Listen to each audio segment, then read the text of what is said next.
Hi there, Michelle here.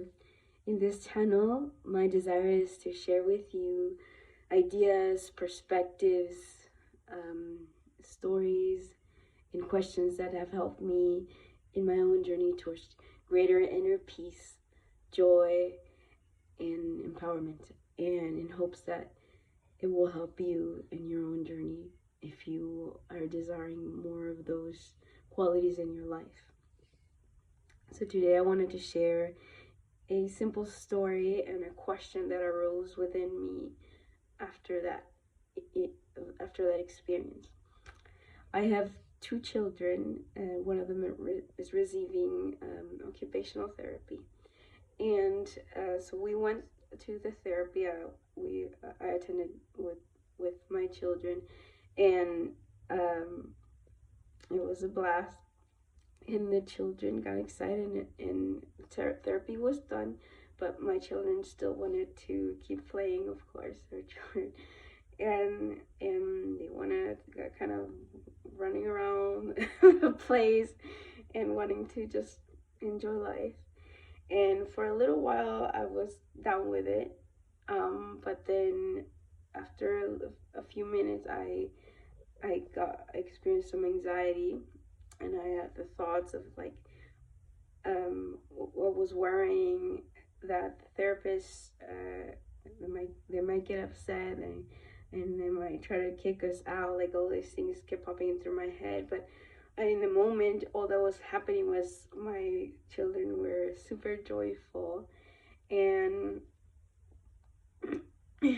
but because of my anxiety, I or the thoughts that were coming up in my head, I took the children and I got them out, and both were very upset. And at the end, I felt this little bit like sadness and discomfort because nobody had really said anything to us. It didn't seem like anybody was bothered by what was happening.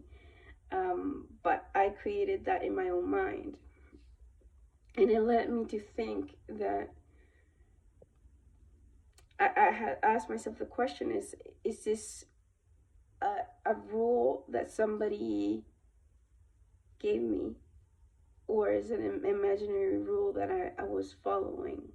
Like, nobody said the children, I mean, obviously, I mean, every place has its rules, but nobody was saying anything to me, and so I was just imagining that it was bad what the children were doing, or we were getting in trouble or some way.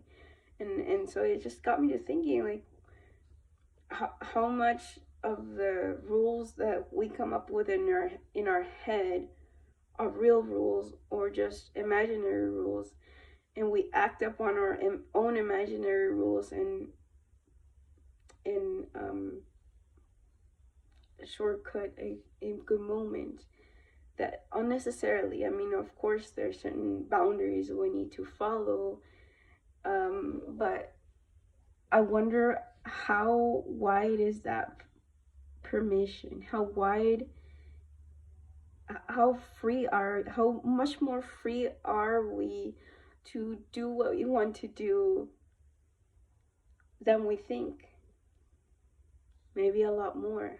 Maybe that moment didn't need to be finished, or at least we didn't need to just cut it off so quickly because nobody was really bothered. And in fact, maybe they are actually joyful. That who doesn't love joyful children around them? Like, that's the best thing in the world. So at the end, I felt a little bit guilty because I seemed in the end unnecessary what to cut off the joy. Um, I get. I mean, in some instances, some places might not allow that, but this wasn't the case in my situation, and so it was mostly in my head. So yeah, that's the question is, how much more free are we than we think?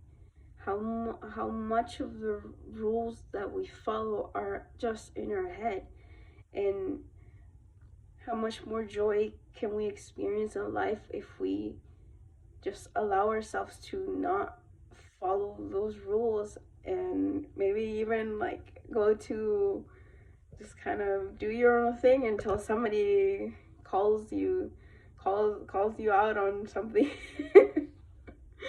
You don't even like, you kind of just do your own thing until somebody tells you, hey, you shouldn't do that. You know what, there's this fear of being disapproved of, and this fear of being judged, and this fear of being like punished or reprimanded. And if we can just accept that, well, we can, if somebody calls you out, you'll be okay. You just change course. You just, say, okay, I'm sorry, and you do what you need to do. But you don't have to do it prematurely. So this is an invitation for us to just realize maybe there are a lot less rules that we think and that we have to follow. Just something to ponder. Thank you.